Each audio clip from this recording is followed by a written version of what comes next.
Group D की परीक्षा देने वाले सभी स्टूडेंट इस क्वेश्चन को ज़रूर सीख करके जाएं। ये क्वेश्चन रेलवे का फेवरेट क्वेश्चन है जो पिछली परीक्षाओं में हर शिफ्ट में बार बार पूछा गया है। तो चलिए देखते हैं ऐसे प्रश्नों को कैसे हल किया जाता है।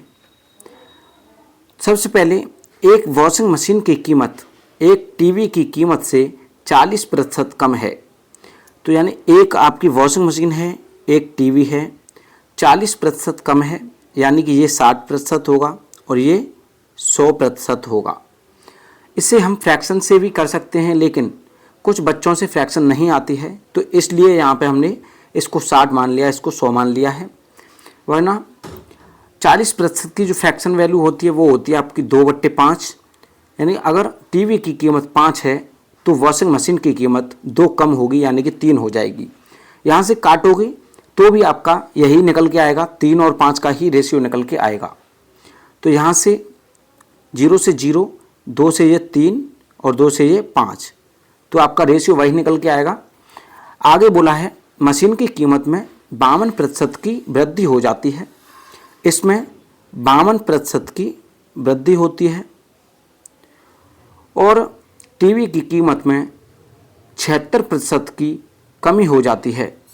इसमें 76% की कमी हो जाती है।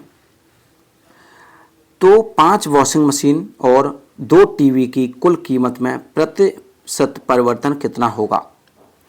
तो 5 वॉशिंग मशीन हैं और 2 टीवी हैं, तो इनका जब हम ओवरऑल फाइनल रेशियो निकालेंगे तो फाइनल रेशियो आपका निकल के आ जाएगा, ये 5 से 5 कट जाएगा और ये 3-2 का आपका रेशियो रह जाएगा, जो ये आप देख सकते हैं।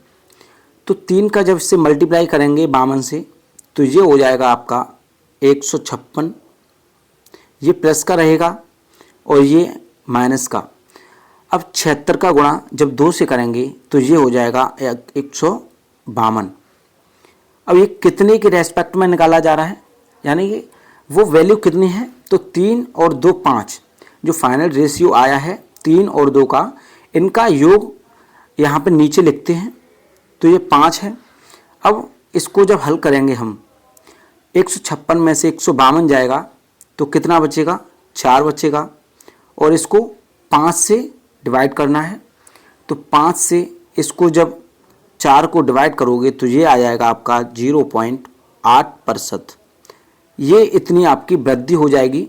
जो परिवर्तन होगा इसमें, इसकी कुल कीमत में प्रतिशत परिवर्तन 0.8% का होगा। ऑप्शन डी आपका करेक्ट आंसर हो जाएगा। एक और क्वेश्चन देख लेते हैं, उसे भी अच्छे से और ध्यान से देखिएगा। अगला क्वेश्चन है, एक वॉशिंग मशीन का मूल्य टीवी के मूल्य से 40% कम है। ये एक वॉशिंग मशीन है और एक टीवी है। तो जो वॉशिंग मशीन का मूल्य है ये टीवी से 40% कम है। टीवी का जैसे फ्रैक्शन वैल्यू से करते हैं 2/5 से। अगर 5 टीवी का मूल्य है तो 3 आपका वॉशिंग मशीन का मूल्य होगा। और इसका फाइनल रेशियो पहले निकाल लेते हैं। वो कैसे? वॉशिंग मशीन और टीवी से गुणा करके। कितनी वॉशिंग मशीन की पूछी है? तो ये पूछा है 7 वॉशिंग मशीन का, और टीवियों की कुल वैल्यू है वो कितनी है? वो है 6 टीवी। यहाँ से जब फाइनल रेशियो निकालेंगे 3 से, ये 2 बार में, तो ये आपका 7 और 10 का फाइनल रेशियो निकल के आएगा। अब कहता है कि इसमें जो वॉशिंग मशीन है उसके मूल्य में 80% की वृद्धि हो जाती है। तो वॉशिंग मशीन कौन सी है? ये 7 है। 7 वॉशिंग मशीन है, तो इसमें क्या होता है? 80% की वृद्धि हो जाती है। ये प्लस का रहेगा और ये कमी होती है तो ये माइनस का है। कितनी ही कमी होगी इसमें? 22% की कमी हो जाती है। तो इसका गुणा हो जाएगा 22% से। अब इनका मान जो निकालेंगे, यानी 80 का गुणा 7 से करेंगे तो ये हो जाएगा 560, माइनस 22 का गुणा 10 से करेंगे तो ये हो जाएगा 210।